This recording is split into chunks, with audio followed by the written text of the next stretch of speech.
Renal স্টোনটা আসলে আমাদের একদম এমবিবিএস লেভেল থেকে আমরা পড়ছি, রাইট? এমবিবিএস এর জন্য বলি বা এফসিপিএস এর জন্য বলি বা এমআরসিপির জন্য বলি, আসলে সব জায়গাতে রেনাল স্টোন আমাদের আসলে লাগে। এবার এটা মেডিসিনে আলোচনা হয়, সার্জারিতে আলোচনা হয়, ইউরোলজিতে আলোচনা হয়।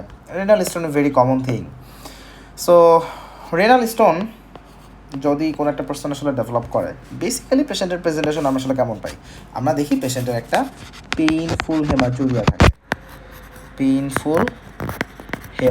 থাকে। এখানে পেইনফুলের কথাটা কেন বলছি? এখানে পেশেন্টের বেসিক প্রেজেন্টেশন হচ্ছে তার একটা অ্যাকিউট বা সাডেন অনসেট সিভিয়ার পেইন নিয়ে তার আসলে আসে। Sudden onset severe pain presentation থাকে। সাধারণত পেইনের অ্যানাটমিক্যাল লোকেশনটা আমরা আসলে দেখি ফ্রম লোইন টু গ্রোইন। আমরা আসলে পেইনটা দেখি না, এই রিজিয়ন ধরে আসলে পেইনটা মোস্টলি দেখা যায়। এখানে লোইন টু গ্রোইনের পেইন হওয়ার রিজন হচ্ছে ইউরেটারিক স্টোন। যদি ইউরেটারে যখন এখানে এরকম একটা স্টোন ফর্মেশন হচ্ছে, সেইখানে আস্তে আস্তে আমাদের ইউরেটার পেরিস্টালসিসের মাধ্যমে স্টোনটাকে আসলে সামনে আগায় নেওয়ার চেষ্টা করে, বাট অনেক সময় পারে, অনেক সময় পারে না। সো এইটার জন্য আলাদা করে পেশেন্টের একটা কোলিকি নেচার হয়। সো এখানে আমি দেখবো যে পেইনটা একটা colicky nature, from loin to the groin.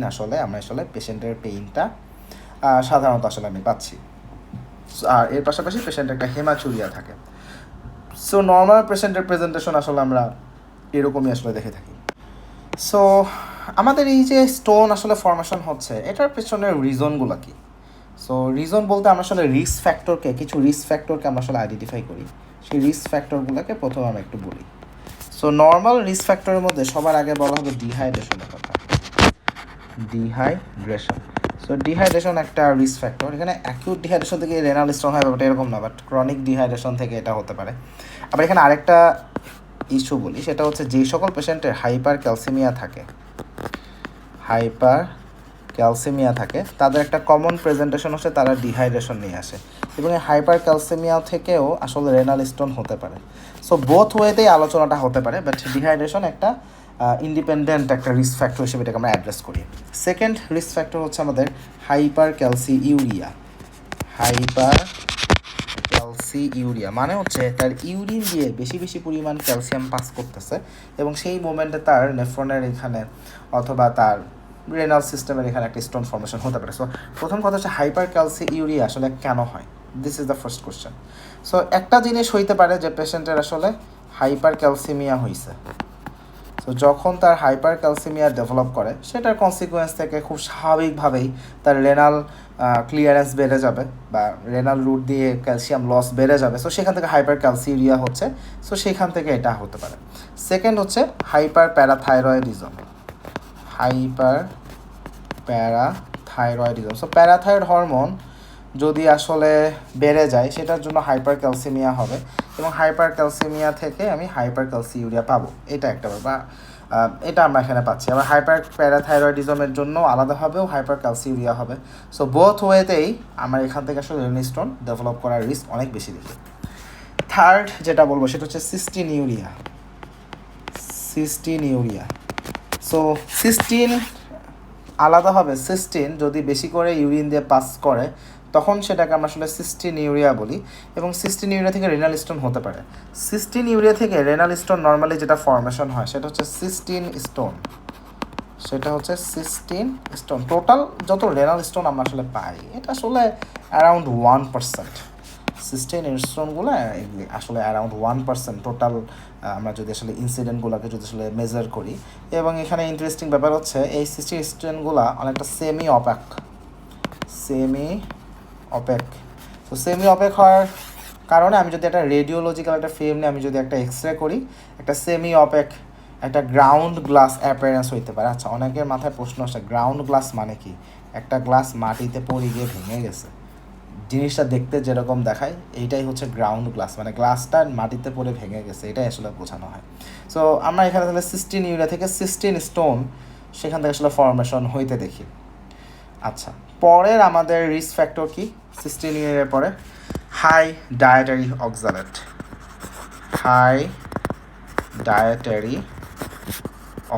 তাহলে এমন ডায়েট যেখানে অক্সালেট বেশি। সো স্বাভাবিকভাবে কোশ্চেন আসবে কোন ডায়েটে অক্সালেট বেশি থাকে।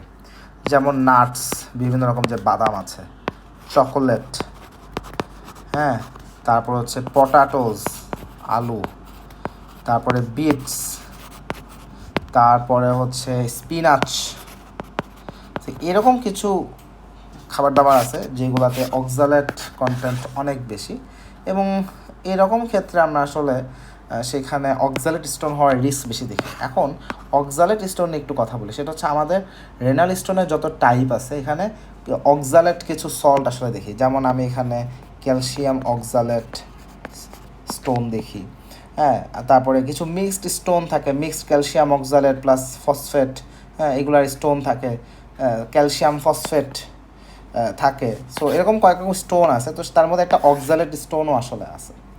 সো এই জন্য হাই অক্সালেট ফুড বা ডায়েট থেকে আমরা আসলে এই ক্যালসিয়াম অক্সালেট টাইপের আসলে প্রেজেন্টেশন পেতে পারি। সো এমার সাথে কোশ্চেন করবে যে তার এটার পেছনে মূল রিজন কি, সে হয়তো বা তার এরকম সে অনেক নাটস খায় বা অনেক চকলেট পছন্দ করে, বা আলু তাদের মেইন ডায়েট, হ্যাঁ, যেমন আমরা অনেকে ভাত খাই, অনেকে রুটি খায়, অনেকে আলু অনেক খায়। সো যাদের আলু অনেক মেইন ডায়েট বা আলু অনেক বেশি খায়, সেইখানে আমরা আসলে এরকম পাইতে পারি। সো রিস্ক অ্যাসেসমেন্ট আমাদেরকে এখান থেকে আসলে করতে হবে। আচ্ছা, তাহলে হাই ডায়েটারি অক্সালেট। আরেকটা হচ্ছে আমাদের renal tubular acidosis. Renal tubular acidosis, আমাদের রেনাল টিউবিউলার অ্যাসিডোসিসের মূল প্রবলেমটা আসলে কি? মূল প্রবলেম হচ্ছে আইদার আমাদের যে প্রক্সিমাল কনভোলেটেড টিউবিউল সেখান থেকে যে কোনোভাবে হোক বাইকার্বনেট অনেক বেশি করে লস হচ্ছে, অথবা আমরা দেখছি যে আমাদের যে ডিস্টাল কনভোলেটেড টিউবিউল বা তার পরবর্তী যে কালেক্টিং ডাক্ট বা যে রিজিয়নগুলো আছে এখান থেকে যদি এমন হয় যে হাইড্রোজেন যেটা সিক্রেশন হচ্ছিল সেই সিক্রেশন আগের মতো হইতে পারছে না, সিক্রেশন কোনোভাবে কমে গেছে। সো এইটা হলো আমাদের মূল মেকানিজম। কখনো কখনো শুধু এইটাই এককভাবে থাকে, কখনো কখনো শুধু এইটা এককভাবে থাকে, বা কখনো কখনো দুইটা একত্রিতভাবে থাকতে পারে। সো এটার উপর বেস করে আমরা টাইপ 1, টাইপ 2, টাইপ 3, টাইপ 4ও আছে। সো এরকম কিছু রেনাল টিউবুলার অ্যাসিডোসিস আমরা বলি, বাট মূল কথা হচ্ছে আলটিমেটলি পেশেন্টের বেসিক ফিচার থাকবে কি, ওভারঅল মিলায় পেশেন্টের আমি দেখবো যে পিএইচ আসলে ফল করছে, তার একটা মেটাবলিক অ্যাসিডোসিস থাকে, মেটাবলিক অ্যাসিডোসিস থাকে। সো মেটাবলিক অ্যাসিডোসিস কেন হচ্ছে? বাইকার্বনেট লস বেশি হচ্ছে বা প্রোটন সিক্রেশন কমে গেছে, তাহলে রেনাল টিউবুলার অ্যাসিডোসিস। এখন রেনাল টিউবুলার অ্যাসিডোসিসে পেশেন্টের একটা কমন প্রেজেন্টেশন হচ্ছে তারা আমাদের কাছে রেনাল স্টোন বা রেনাল আমরা দেখি যে রেনাল স্টোন নিয়ে তারা আমার কাছে আসে। সো আমাদের যতগুলো এমআরসিপিতে আমরা যত কোশ্চেন দেখি রেনাল টিউবুলার অ্যাসিডোসিস থেকে যত কোশ্চেন আসে, অনেকগুলো কোশ্চেনেই সিনারিওতে আসলে দেখবো যে রেনাল স্টোনের ফিচারের কথা বলা হচ্ছে। সো রেনাল স্টোনের পেছনে রেনাল টিউবুলার অ্যাসিডোসিস একটা খুব বড় একটা রিস্ক ফ্যাক্টর হিসেবে থাকবে। আরেকটা কন্ডিশন হচ্ছে আমাদের মেডুলারি স্পঞ্জ কিডনি বা পলিসিস্টিক কিডনি ডিজিজ।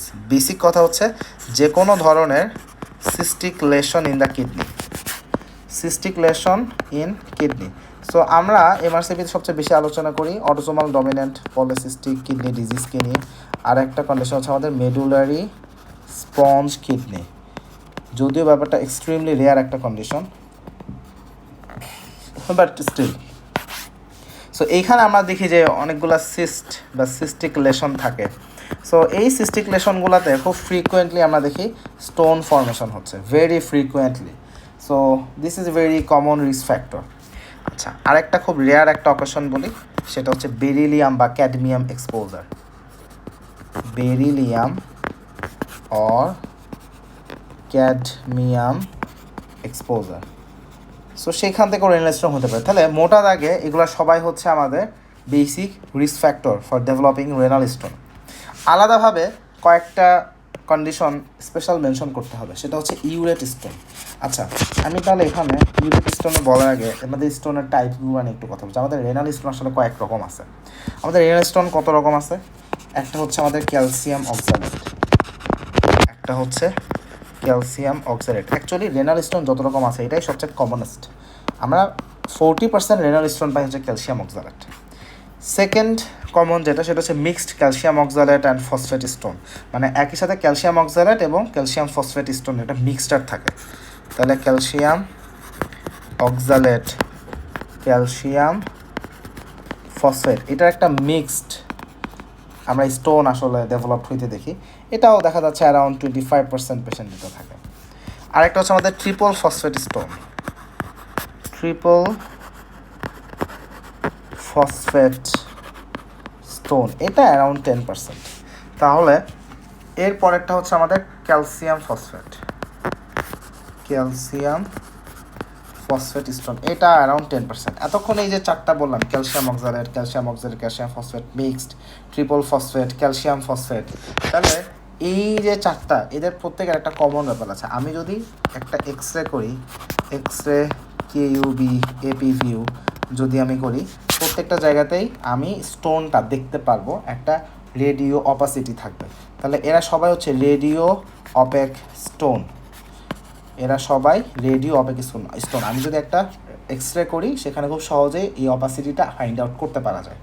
কিন্তু এইগুলোই আমাদের একমাত্র স্টোন না, এর বাইরে আরও কিছু স্টোন আছে। যেমন একটা হচ্ছে ইউরেট স্টোন, একটা হলো আমাদের ইউরেট স্টোন, যেখানে টোটাল কন্ডিশন মানে আমরা প্রায় 5 থেকে 10% পাই হচ্ছে ইউরেট স্টোন। ইউরেট স্টোনের বৈশিষ্ট্য হচ্ছে এটা হচ্ছে রেডিও লুসেন্ট, এটা হলো রেডিও লুসেন্ট। মানে আমি একটা এক্সরে যদি করি, আসলে আমি এক্সরে ধরা পড়বে না, এটা এক্সরেতে আমি কিছুই পাবো না, এক্সরে উইল বি নর্মাল। হ্যাঁ, একটা ফাইন্ডিংস থাকতে পারে যে হাইড্রোনেফ্রোসিস ডেভেলপ করতে পারে, হাইড্রোনেফ্রোসিস থাকতে পারে, বাট আদারওয়াইজ এমনিতে এক্সরেতে আমরা স্টোনটা দেখতে পারবো না, যেটা আমরা ক্যালসিয়াম অক্সালেট বা ক্যালসিয়াম ফসফেট বা ট্রিপল ফসফেট স্টোন এসব জায়গায় পাচ্ছিলাম। আর একটা হচ্ছে আমাদের সিস্টিন স্টোন। সো সিস্টিন স্টোনটা অ্যারাউন্ড 1%, এবং এটা একটা semi opaque stone. Finally xanthine স্টোনটা আসলে less than 1%, so very minor, but এটাও রেডিও লুসেন্ট। আমাদের আসলে এখান থেকে মনে রাখা লাগবে কী কী, কোনগুলো রেডিও লুসেন্ট। তাহলে জ্যান্থিন রেডিও লুসেন্ট, আর একটা হচ্ছে আমাদের সিস্টিন বলছি কেন, আমাদের ইউরেট স্টোন, ইউরেট এবং জ্যান্থিন এরা হচ্ছে রেডিও লুসেন্ট, আর সিস্টিন স্টোন হলো আমাদের সেমি অপেক, আর এর বাইরে যা আছে সবাই হলো রেডিও অপেক। তাহলে রেডিও অপেক কারা, রেডিও লুসেন্ট কারা, আর সেমি অপাক কারা, এটা আমাদের অবশ্যই জানতে হবে এবং ভেরি ভেরি ইম্পর্ট্যান্ট। সো এখান থেকে আমি একটা জিনিস বুঝতেছি, এক্সরেতে কিছু স্টোন ধরা পড়বে, কিছু স্টোন ধরা পড়বে না। অ্যাকচুয়ালি আমরা ক্লিনিক্যালি 90% টাইমস আসলে এক্সট্রাতে স্টোন ধরতে পাই, 10% টাইমস ধরতে পারা যায় না। সো এই জন্য এখন রেনাল স্টোন যদি আমরা সাসপেক্ট করি, আমরা এখন আর এক্সরেকে ফার্স্ট লাইন ইনভেস্টিগেশন হিসেবে দেখি না, আমাদের ইনভেস্টিগেশন অফ চয়েস বা ফার্স্ট লাইন ইনভেস্টিগেশন, বা আমরা আসলে ইনভেস্টিগেশন অফ চয়েস আমাদের হচ্ছে আমরা একটা সিটি স্ক্যান করি, সিটি স্ক্যান নন কন্ট্রাস্ট, একটা non contrast CT scan of KUB region যদি করি, সেটা আমাদের খুব ক্লিয়ারলি আসবে। সো যেখানে ছিলাম, যেখান থেকে এই কথাগুলো বলে ফেললাম, সেটা হচ্ছে রেনাল স্টোনের risk factor. So risk factor এখানে বলছিলাম যে ইউরেট স্টোনের রিস্ক ফ্যাক্টরগুলো কী কী। সো ইউরেট স্টোনের রিস্ক ফ্যাক্টর হচ্ছে এমন কোনো কন্ডিশন যেখানে ব্লাডে হাইপার ইউরিসেমিয়া ডেভেলপ করবে, যেটার কারণে ব্লাডে ইউরিক অ্যাসিড কনসেন্ট্রেশন বেড়ে যাবে। তাহলে hyperuricemia. So normally urate stone আমরা আসলে কোন কোন কন্ডিশনে হইতে দেখি বা what are the risk factor. একটা হচ্ছে গাউট, ভেরি কমন, আর একটা হচ্ছে আইলিওস্টোমি। সো নর্মালি আইলোস্টোমি আসলে কাদের করা হয়, যাদের ক্রনস ডিজিজ থাকে তাদের ক্ষেত্রে অনেক সময় আইলোস্টোমি করা হয় কমনলি। এর পাশাপাশি আরও কিছু পেশেন্টে হয়তো বা আদার কোনো পারপাসে করা হইতে পারে, বাট নর্মালি ক্রনস ডিজিজ পেশেন্টে করে। এখন যখন কোনো পেশেন্টে আমরা আইলোস্টোমি করি, তখন প্রবলেম কী? প্রবলেম হচ্ছে আইলোস্টোমি করার কারণে দেখা যাচ্ছে বাইকার্বনেট লস হইতে থাকে। যেই বাইকার্বনেটটা আমাদের প্যানক্রিয়াটিক ফ্লুইডে ছিল, সেই বাইকার্বনেট কিন্তু আসলে আইলিয়াম দিয়ে রিঅ্যাবজর্ব হচ্ছিল, বাট এইটা এখন রিঅ্যাবজর্পশন কম হবে। সো বাইকার্বনেট গাট রুট দিয়েই বের হইতে থাকবে। So there will be loss of bicarbonate, and সেই সাথে ডেফিনেটলি ফ্লুইড লসও হবে। সো একদিকে বাইকার্বনেট অ্যান্ড ফ্লুইড লস হচ্ছে। সো ওভারঅল এটার নেট ইফেক্ট হচ্ছে আমাদের একটা অ্যাসিডিক ইউরিন পাবো আমরা। এটা নেট ইফেক্ট হচ্ছে আমরা অ্যাসিডিক ইউরিন ডেভেলপড হইতে দেখব, এবং এই acidic urine itself is the major risk factor for developing uric acid stone. তাহলে এটার জন্য ইউরিক অ্যাসিড প্রেসিপিটেট করবে এবং ইউরিক অ্যাসিড স্টোন আমরা আসলে হইতে দেখব। So this is the thing. তাহলে আমাদের ইউরেট স্টোন হওয়ার রিস্ক কোথায়? একটা গাউট আর একটা যেই পেশেন্টকে আইলোস্টোমি করা হয়েছে, তাহলে ভেরি রিস্ক ফ্যাক্টর। আমাদের রেনাল স্টোনের সাথে কিছু ড্রাগের সম্পর্ক আছে, কিছু পার্টিকুলার ড্রাগ আছে যারা রেনাল স্টোনকে হয় তারা আসলে প্রেসিপিটেট করে বা ওটার মানে রিস্ক ফ্যাক্টর হিসেবে আবির্ভূত হয়, বা কিছু হচ্ছে রেনাল স্টোনের ট্রিটমেন্টে আমরা দিতে পারি বা রেনাল স্টোন থেকে আমাদেরকে প্রোটেক্ট করে। তাহলে প্রথমে আসি কোন ড্রাগের কারণে রেনাল স্টোন হতে পারে। তাহলে কোন কোন ড্রাগের কারণে ক্যালসিয়াম স্টোন হতে পারে। সো প্রথম কথা হচ্ছে যেই ড্রাগ আমাদের রেনাল ক্যালসিয়াম বের করে দিবে তাদের দিয়ে এটা আসলে কমনলি আমরা পাবো, এটা হচ্ছে বেসিক সেন্স মাথায় রাখি। তাহলে এই কাজটা তাহলে সবচেয়ে বেশি কে করতে হবে, কিছু পার্টিকুলার ডাইইউরেটিক্স। সো কোন কোন ডাইউরেটিক্সের জন্য ক্যালসিয়াম স্টোন হতে পারে, একটা হচ্ছে লুপ ডাইইউরেটিক্স, লুপ ডাইইউরেটিক্স।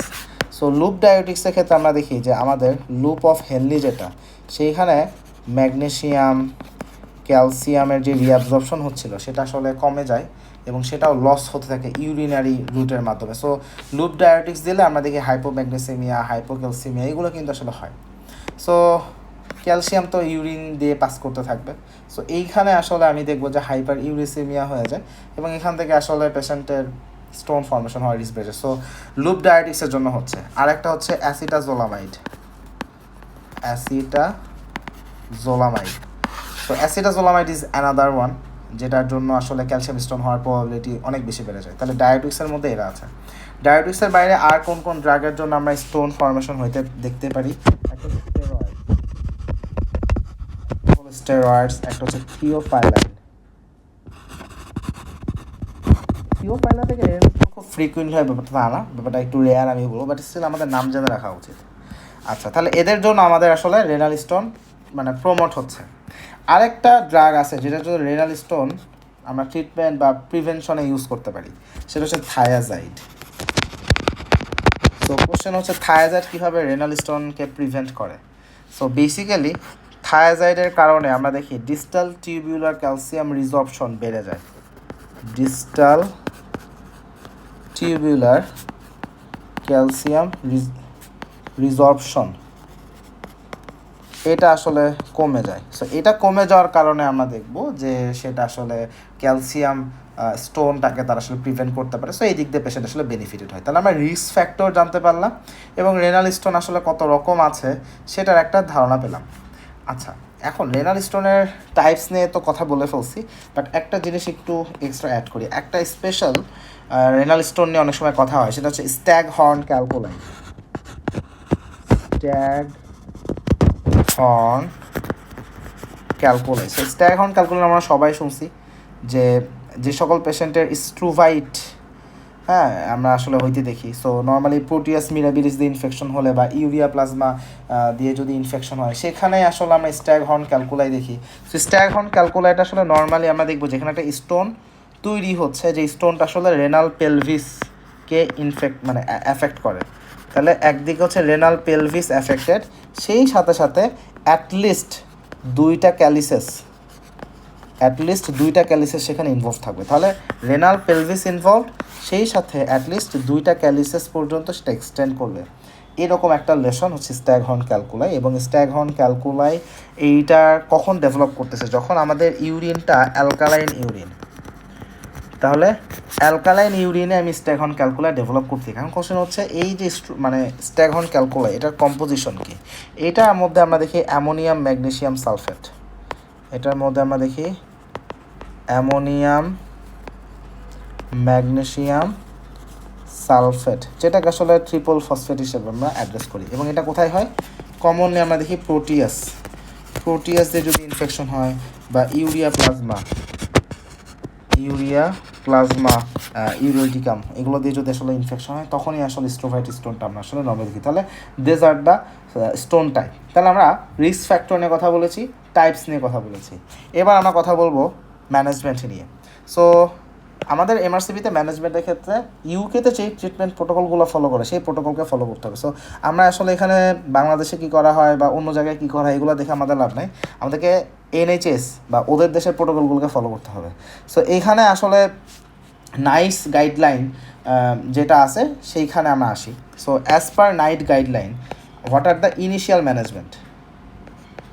তাহলে initial management of renal colic, যখন একটা পেশেন্টের রেনাল স্টোন ডেভেলপ করে পেশেন্টের কিন্তু রেনাল কোলিকি পেইন থাকে, সাডেন অনসেট সিভিয়ার পেইন, হ্যাঁ, লো ইন টু গ্রোইন এই রিজিয়ন ধরে আসলে থাকে।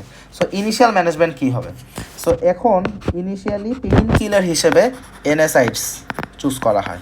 তার মানে ইনিশিয়ালি শুরু করবো এনএসআইড দিয়ে। রেনাল কোলিকের জন্য বেস্ট চয়েস হচ্ছে আমাদের এনএসআইড। সো ট্র্যাডিশনালি ডাইক্লোফেনাক ইউজ করা হয়,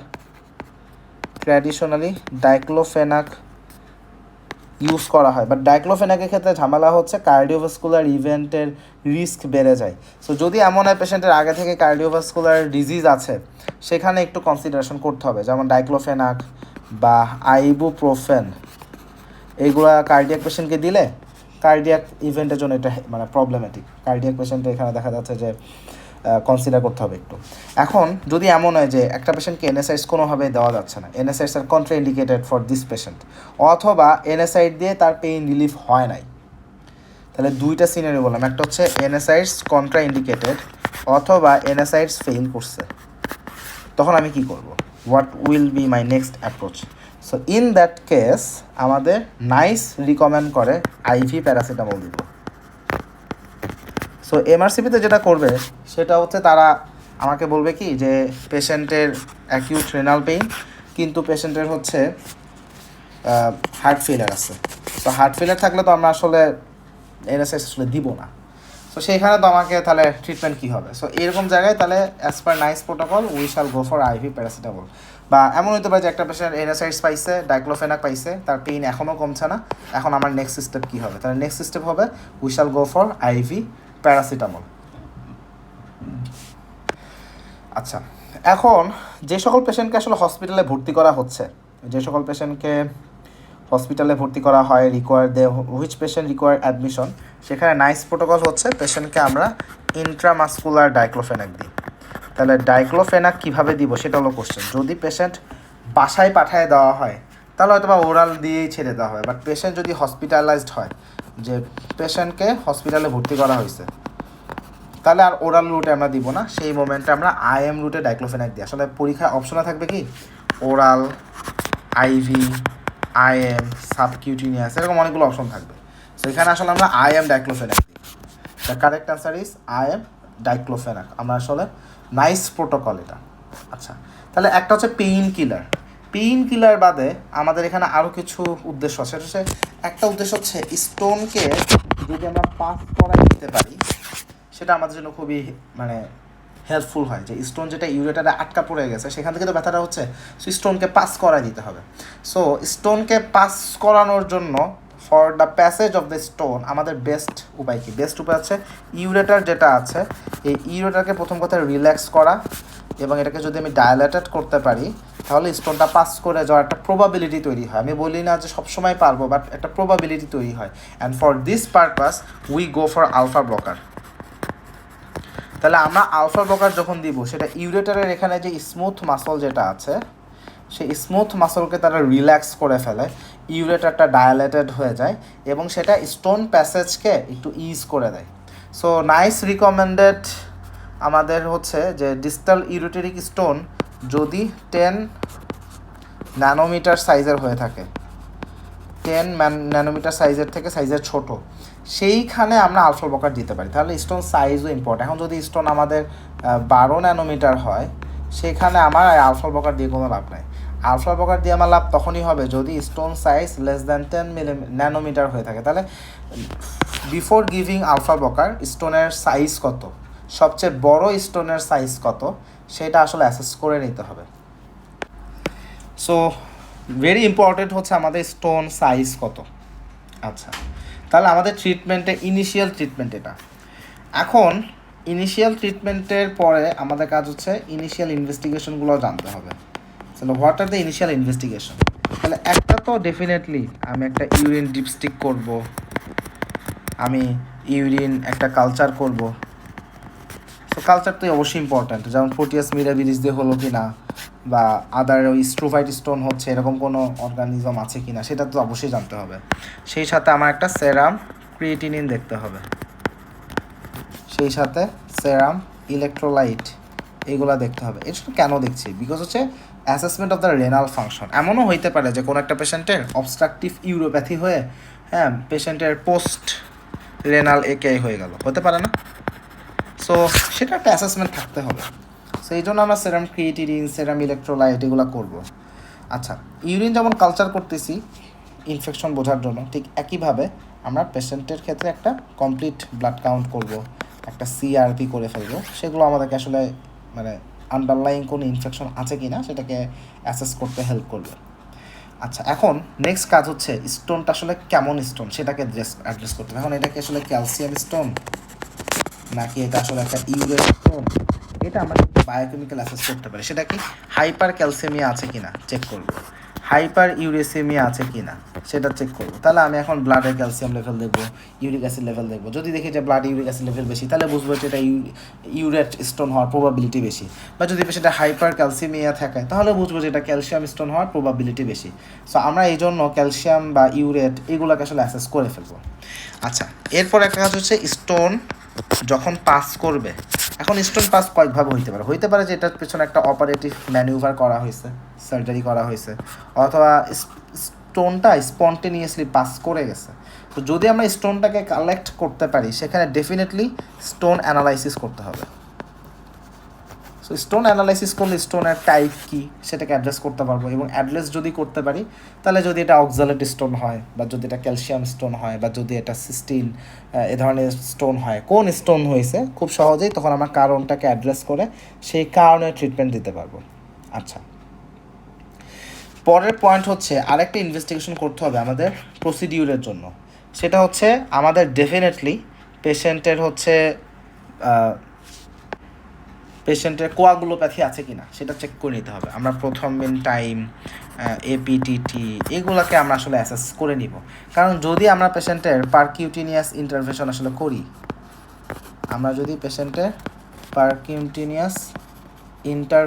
আসলে করি, এই জায়গাগুলোতে আসলে আমাদের এই ইনফরমেশনটা জানতে হবে। একই সাথে বিফোর দ্য প্রসিডিউর আমরা পেশেন্টের একটা কালচারও করি, ব্লাড কালচার। আমরা পেশেন্টের ব্লাড কালচারও করি যদি পেশেন্টের সেই মোমেন্টে সেপসিসের কোনো ফিচার থাকে বা পাইরেক্সিয়া বা জ্বর টর থাকে, এগুলো করে নিতে হবে। তাহলে প্রথম মিন টাইম, এপিটিটি এবং ব্লাড কালচার করব যদি পেশেন্টের পারকিউটিনিয়াস কোনো ইন্টারভেনশন আমরা আসলে যাই। তাহলে এগুলো হচ্ছে ইনিশিয়াল ইনভেস্টিগেশন। এর পাশাপাশি আমরা ইমেজিং তো আমাদেরকে ডেফিনেটলি করতে হবে। ইমেজিং আমরা কোনটা চুজ করি? বাংলাদেশে তো আমরা আসলে এক্সরে করি, বাট এক্সরে ফার্স্ট লাইন বা চয়েস না। আসলে আমাদের বেস্ট ইমেজিং হচ্ছে আমরা একটা নন কন্ট্রাস্ট সিটি স্ক্যান করব অফ দ্য KUB রিজিয়ন। এবং MRCPতে যে কোশ্চেন আসে যে কোন ইনভেস্টিগেশন করব, নেক্সট বেস্ট অ্যাপ্রোচ কী, সো সেখানে ডেফিনেটলি আমরা নন কন্ট্রাস্ট কিউবিটাকেই আসলে কনসিডার করবো যে পেশেন্ট ভর্তি হওয়ার 24 ঘন্টার মধ্যে আমরা এটাকে আসলে করে ফেলবো। এখন সব স্টোন আমাদের আসলে সিটি স্ক্যানে আসবে না। আমরা নর্মালি যেটা পাই সেটা হচ্ছে এটা সেন্সিটিভিটি ডেফিনেটলি ভালো। ইউরেটেরিক স্টোন আসলে ঝামেলাটা কোথায়? রেডিও লুসেন্ট যেগুলো সেটাই তো আসলে এক্সরে তো ধরা পড়ে না, ওটার জন্যই তো কনসার্ন।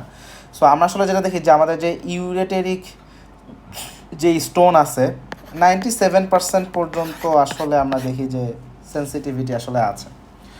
সো মোটামুটিভাবে 95 থেকে 97% স্টোন ডায়াগনোসিস হয়। তার মানে স্টিল 3 থেকে 5% আসলে সেন্সিটিভিটি নিয়ে কোশ্চেন আছে, but still we shall go for it. আচ্ছা, এর বাইরে আমরা আর কোন ইনভেস্টিগেশন করতে পারি? সেটা হচ্ছে আলট্রাসাউন্ড। আলট্রাসাউন্ড কাদের ক্ষেত্রে করি? যদি পেশেন্ট প্রেগনেন্ট হয়ে থাকে বা চিলড্রেনের ক্ষেত্রে। কারণ প্রেগনেন্সিতে তো আমরা অ্যাবডোমিনাল সিটি স্ক্যান আসলে করতে পারবো না। সো প্রেগনেন্সিতে যেহেতু অ্যাবডোমিনাল সিটি স্ক্যান করার কোনো উপায় নাই, কিউবি রিজনে সিটি স্ক্যান করা আসলে কোনোভাবেই সম্ভব না।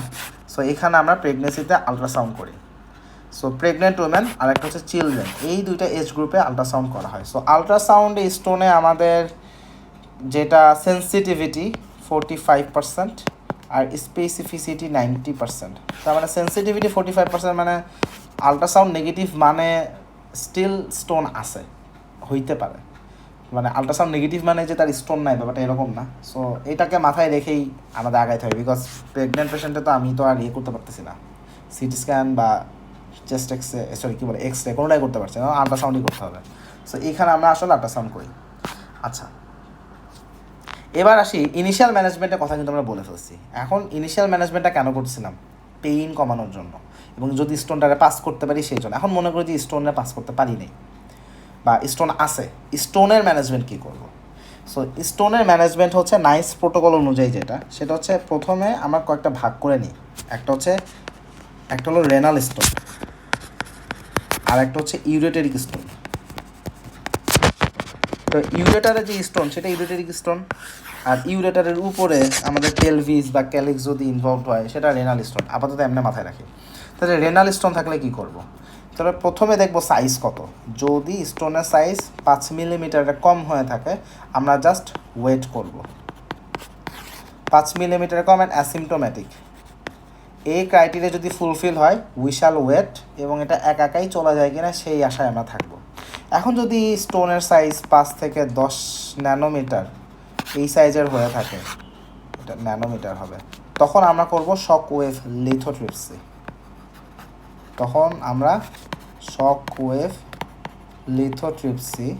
করব। তাহলে এটা হচ্ছে আমাদের 5 থেকে 10 মিলিমিটার। আচ্ছা, আমি মিলিমিটার ন্যানোমিটার এই করে ফেলছি। আচ্ছা, আবার লিখি, 5 মিলিমিটার, 5 থেকে 10 মিলিমিটার, এটাই কারেক্ট। এখন যদি স্টোন সাইজ আমরা দেখি যে 10 থেকে 20 মিলিমিটার, সেখানেও শকওয়েভ লিথোট্রিপসি করা যাইতে পারে, অথবা আরেকটা অপশন হচ্ছে আমাদের ইউরেটেরোস্কোপি আমরা করব।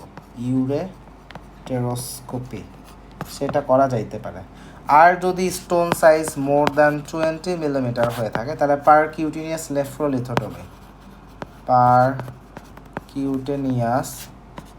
নেফ্রোলিথোটমি। তাহলে আমাদের এখানে অনেকগুলাই 5-এর কম হলে ওয়েট করব, 5 থেকে 10 হলে শকওয়েভ, 10 থেকে 20 হলে শকওয়েভ অথবা ইউটেরোস্কোপি, 20-এর বেশি হলে আমরা পারকিউটেনিয়াস আমরা যেটা নেফ্রোলিথোটমি করব। তাহলে এটা হচ্ছে আমাদের রেনাল স্টোনের জন্য। এবার আসি ইউরেটেরিক স্টোন। যদি স্টোনটা ইউরেটারে থাকে আমরা কি করব? তাহলে প্রথম হচ্ছে স্টোনের সাইজ কত। স্টোন যদি লেস দ্যান 10 মিলিমিটার হয়ে থাকে তাহলে আমরা 1 নাম্বার হচ্ছে শক ওয়েভ লিথোট্রিপসি দিব। Shock wave lithotripsy plus minus সেখানে আলফা ব্লকার ইউজ করতেও পারি, তাহলে সেখানে প্লাস মাইনাস আলফা ব্লকার আসবে। আচ্ছা, আর যদি 10 থেকে 20 মিলিমিটার আমাদের হয় তখন আমাদের ইউরেটেরোস্কোপি করতে হবে। ইউরেটেরোস্কোপি করে এটাকে রিমুভ করে আসা যায়। সো 10 থেকে 20 হলে ইউরেটেরোস্কোপি। তাহলে 10 থেকে 20 হলে ইউরেটেরোস্কোপি সবার জায়গায় কমন, এটা আমার জাস্ট কমনটা মাথায় রাখতে পারি। তাহলে আমাদের এটা হচ্ছে বেসিক ম্যানেজমেন্ট। এখন আমরা একটু প্রসিডিওরগুলো নিয়ে একটু কথা বলি। তাহলে একটা প্রসিডিওর নাম বললাম shock wave lithotripsy. Shock wave lithotripsy, so এটা নিয়ে একটু কথা বলি। সো একটা শক ওয়েভটা আমরা আসলে পেশেন্টকে এক্সটার্নালি আসলে দিই, এবং ইন্টারনালিও ক্যাভিটেশন বাবল তৈরি হবে, মেকানিক্যাল স্ট্রেস থাকবে, যেটার জন্য স্টোনগুলো ফ্র্যাগমেন্টেড হয়ে যাবে, ভেঙে যাবে। সো আমরা এই শকটা তখন যদি দিই, এইটা হচ্ছে আমাদের এখানে একটা ইস্যু হচ্ছে সলিড অর্গান ইনজুরির একটা রিস্ক থাকে যায়। আবার অ্যাট দ্য সেম টাইম যদি অনেক বড় স্টোন ফ্র্যাগমেন্ট হয় সেটা ইউরেটারকে অবস্ট্রাক্ট করে দিতে পারে। এটা আমাদের একটা কনসেপ্ট। তার মানে শক ওয়েভ লিথোট্রিপসি দিলে আমাদের যেটা মূল এমআরসিপিতে আসলে যেটা কোশ্চেন আসবে সেটা হচ্ছে সাইড ইফেক্টস কী কী, বা আফটার ম্যাথ কী, বা কী কী কমপ্লিকেশন সেখান থেকে হইতে পারে। সো একটা কমপ্লিকেশন হচ্ছে সলিড অর্গান ইনজুরি, ওইটার যে অ্যানাটমিক্যাল সারাউন্ডিংস, অ্যানাটমিক্যাল ক্লোজ প্রক্সিমিটিতে যেই সলিড অর্গান আছে সেই সলিড অর্গান ইনজুরি হওয়ার একটা রিস্ক থাকে, এটা হচ্ছে একটা। দ্বিতীয় কথা হচ্ছে ইউরেটিক স্টোন যেগুলো আসলে ফ্র্যাগমেন্টেশন হচ্ছে, সেই ফ্র্যাগমেন্টেশন যদি একটু লার্জার ফ্র্যাগমেন্ট হয় সেটা আলাদা করে ইউরেটারকে আবার অবস্ট্রাক্ট করতে পারে, সেখান থেকে ইউরেটেরিক অবস্ট্রাকশন আলাদা করে হইতে পারে। সো এটা একটা কমপ্লিকেশন হইতে পারে। এবং অনেক পেশেন্টের ক্ষেত্রেই আসলে শক ওয়েভ লিথোট্রিপসি একটু আনকমফোর্টেবল, হ্যাঁ, অনেক পেশেন্টকে অ্যানালজেসিয়া দেওয়া লাগতে পারে। সো এইগুলো আমাদের কনসিডারেশন। আচ্ছা, এবার আসি ইউরেটেরোস্কোপি। সো আমরা এটা কি করি, প্রথমে ইউরেটার দিয়ে আমরা একটা ইউরেটেরোস্কোপকে পাস করে দেবো। একটা এন্ডোস্কোপ যেমন করি ঠিক সেরকম একটা ইউরেটেরোস্কোপকে আমি রেট্রোগ্রেডলি আসলে পাস করে ইউরেটার এমনকি রেনাল পেলভিস পর্যন্ত চলে যায়। আমি রেনাল এখানে পেলভিস পর্যন্ত আসলে চলে যাওয়া হয়। এবং নর্মালি এটা আসলে কোথায় আমরা বেশি পছন্দ করি, দেখা যাচ্ছে প্রেগন্যান্সি, হ্যাঁ, অথবা লিথোট্রিপসি কন্ট্রা ইন্ডিকেটেড বা খুবই কমপ্লেক্স স্টোন, এই রকম জায়গাগুলোতে ইউরেটেরোস্কোপি কনসিডার করা হয়। এবং যখন ইউরেটেরোস্কোপি করছি এখানে যেটা ফার্দার ইম্পর্টেন্ট সেটা হচ্ছে একটা স্ট্যান্ড বসায় রাখা হয়। এটা স্ট্যান্ড বসায় রাখা হয় ফর 4 উইকস। প্রসিডিউরের পরে 4 সপ্তাহ একটা স্ট্যান্ড সেখানে বসায় রাখতে হয়। 4 সপ্তাহ পরে সেই স্ট্যান্ড আমরা রিমুভ করব। সো ইউরেটেরোস্কোপিতে এই জিনিসটা আমাদেরকে মাথায় রাখতে, তাহলে একটা হচ্ছে এইটাতে আমরা কি করতেছি, রেট্রোগ্রেডভাবে একটা ইউরেটেরোস্কোপকে পাঠাই, একটা এন্ডোস্কোপ যে আমরা করি সেরকম। আর এইটা দেওয়ার মানে বেশি পছন্দ করা হয় যারা প্রেগনেন্ট লেডি, তাদেরকে বেশি চুজ করা হয়। আর এটা শেষ করার পর একটা 4 সপ্তাহের জন্য একটা স্ট্যান্ড বসায় রাখতে হয়। আচ্ছা, আরেকটা কন্ডিশন বলেছিলাম, কন্ডিশন তো না প্রসিডিওর, সেটা হচ্ছে পারকিউটেনিয়াস নেফ্রোলিথোটমি। যে রেনাল স্টোন যদি বড় হয় তাহলে আমরা পারকিউটেনিয়াস নেফ্রোলিথোটমি কথা বলেছিলাম, নেফ্রোলিথোটমি। সো এক্স্যাক্টলি এখানে আমাদের কনসার্নগুলো কি, যে এখানে আসলে রেনাল কালেক্টিং সিস্টেম ওইটাকে ক্রস করে আমরা অ্যাক্সেস নিই এবং ইন্ট্রাকর্পোরিয়াল লিথোট্রিপসি করা হয়। এই স্টোনগুলোকে তারপর ফ্র্যাগমেন্ট করে সেটাকে বের করে ফেলা হয়। সো এই হচ্ছে মোটামুটি এগুলো নিয়ে আলোচনা। আচ্ছা, last but not the least, সেটা হচ্ছে রেনাল স্টোনকে কীভাবে প্রিভেন্ট করতে হবে। তাহলে প্রিভেনশন অফ রেনাল স্টোন, এগুলো থেকে এমআরসিপিতে কোশ্চেন আসে।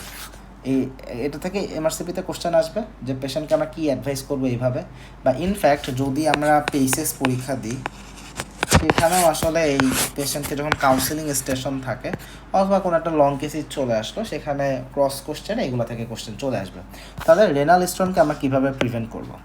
সো প্রথম কথা হচ্ছে হাই ফ্লুইড ইনটেক। আমার ডিহাইড্রেশন রিস্ক ফ্যাক্টর ছিল, সো আমি এখানে ফ্লুইড ইনটেক বাড়াই দেবো।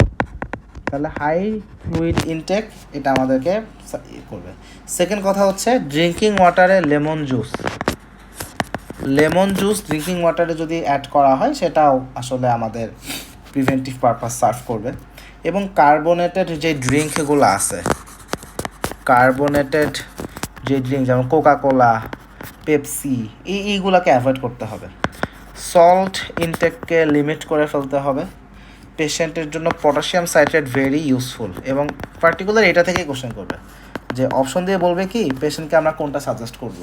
So potassium citrate will be helpful. তো আমাদের আসলে যেটা হবে যে সিনারিও থাকবে এরকম যে পেশেন্টের রেনাল স্টোনের একটা সিনারিও দেওয়া থাকবে, ট্রিটমেন্ট পাইছে এসব বলা থাকবে, এবং বলা হবে যে নিচের কোনটা পেশেন্টের জন্য বেনিফিশিয়াল হবে। হ্যাঁ, সেখানে তো আমরা হচ্ছে গিয়ে কমন এই যে পানি বেশি খাওয়া, পানিতে লেবুর জুস দেওয়া, তারপরে হচ্ছে কার্বোনেটিং অ্যাভয়েড করা, এগুলো তো সবাই বুঝবো, কিন্তু যে পটাশিয়াম সাইট্রেট দিলে সেটা যে বেনিফিশিয়াল হয় এটা আমাদের মিস্টেক হয়ে যেতে পারে, এবং এগুলো থেকে পার্টিকুলার এটা থেকেই কোশ্চেন করবে বা এখান থেকেই কোশ্চেন করে অ্যাকচুয়ালি। আচ্ছা, আরেকটা আমাদের প্রিভেন্টিভ পারপাসে থায়াজাইড ইউজ করা যায়, যেটা আমরা প্রিভিয়াসলি আলোচনা করে ফেলছি, যে ডিস্টাল টিউবুলার ক্যালসিয়াম রিঅ্যাবজর্পশন হয়, সেখান থেকে এটা হেল্পফুল হয়। So thiazide can be given. আচ্ছা, এবার আসি অক্সালেট স্টোন নিয়ে। অক্সালেট স্টোন এটাকে কিভাবে আমরা রিডিউস করতে পারি। সো এটাকে রিডিউস করার দুইটা উপায় আছে। এক হচ্ছে পাইরিডক্সিন, এবং এটা থেকে আমি দেখছি কোশ্চেন আসতে যে পাইরিডক্সিন ইউরিনারি অক্সালেট সিক্রেশনকে কমায় ফেলে, হুইচ ইজ ভেরি হেল্পফুল। তাহলে অক্সালেট স্টোনের ক্ষেত্রে পাইরিডক্সিন আমাদের জন্য হেল্পফুল। সেকেন্ড হচ্ছে কোলেস্টাইরামিন। সো যাদের আইলোস্টমি করা হচ্ছে, ক্রনস ডিজিজের পেশেন্ট বা যে কোনো কারণে আইলোস্টমি করা হয়েছে, সেখানে তো আমরা বলছিলাম যে অক্সালেট স্টোন তৈরি হওয়ার প্রবাবিলিটি বেশি হয়। সো এই ধরনের পেশেন্টের ক্ষেত্রে কোলেস্টাইরামিন খুব ভালো কাজ করে। সো কোলেস্টাইরামিন ওভারঅলভাবেই ইউরিনারি অক্সালেট সিক্রেশনকে কমায় দেয়। So cholestyramine also is very helpful. তাহলে অক্সালেট স্টোনকে কারা কমায়, এটা এমআরসিপির জন্য ভেরি ইম্পর্টেন্ট টপিক। তাহলে পাইরিডক্সিন হেল্পফুল, কোলেস্টাইরামিন হেল্পফুল, এগুলা দিলে স্টোন ফর্মেশন হওয়ার রিস্ক কমে আসে অক্সালেট স্টোন। এবার সে ইউরিক অ্যাসিড স্টোন যেটা আমরা গাউটে দেখি। সো ইউরিক অ্যাসিড স্টোনকে কীভাবে আমরা প্রিভেন্ট করতে পারি, তাহলে গাউটের ট্রিটমেন্ট কী করতে চান, অ্যালোপুরিনল, সো এখানেও সেটা দিতে পারি। তাহলে অ্যালোপুরিনল দিলে সেটাকে প্রিভেন্ট করা যাবে। আর একটা হচ্ছে ইউরিনারি অ্যালকালাইনাইজেশন। সো কীভাবে অ্যালকালাইজেশন অফ ইউরিন করি, আমরা হচ্ছে ওরাল বাইকার্বনেট দিতে পারি। আমরা হচ্ছে ওরাল বাইকার্বন দিতে পারি, যেটা আমাদের এখানে হেল্পফুল। সো ইউরিক অ্যাসিড স্টোনকে আমরা এইভাবে আসলে প্রিভেন্ট করতে পারি। সো ইউরিক স্টোন নিয়ে আলোচনা এটাই। তাহলে টোটালে আমাদের রেনাল স্টোন নিয়ে আলোচনা আসলে এটাই। রেনাল স্টোন একটু বড় টপিক, এখান থেকে ফ্রিকোয়েন্টলি কোশ্চেন আসে। ফ্রিকোয়েন্টলি মানে প্রত্যেক সেশনে একটা কোশ্চেন এভারেজ আমরা আসতে দেখি। এমআরসিবি পার্ট 1 এমআরসিবি পার্ট 2 দুইটা জায়গাতেই আসে, এবং কোশ্চেন আসলে সবগুলো জায়গা থেকে আসতে পারে। ট্রিটমেন্ট কী হবে সেখান থেকে কোশ্চেন হবে, তারপরে রেডিও অপেক, রেডিও লুসেন্ট, এগুলোর উপর বেস করে কোশ্চেন আসতে পারে। ম্যানেজমেন্ট কীভাবে করব, প্রিভেনশন কীভাবে করব, সব কিছুর উপর বেস করে আসলে কোশ্চেন আসে। এবং শুধু এমআরসিবি পার্ট 1 বা পার্ট 2 না, পেসেসের জন্যও ইম্পর্টেন্ট, ক্রসিংয়ে, লং কেসে বা কমিউনিকেশন এগুলো চলে আসতে পারে। So overall this is a very important topic, আমরা একটু খেয়াল রাখবো। আর এখানে আসলে অনেক বইতে অনেক আলোচনা আছে, বাট মোটা দাগে যতটুকু আলোচনা এখানে করা হয়েছে, আই হোপ এর বেশি খুব একটা দরকার হবে না ইনশাআল্লাহ। তো এই ছিল মোটামুটি আমাদের আলোচনা।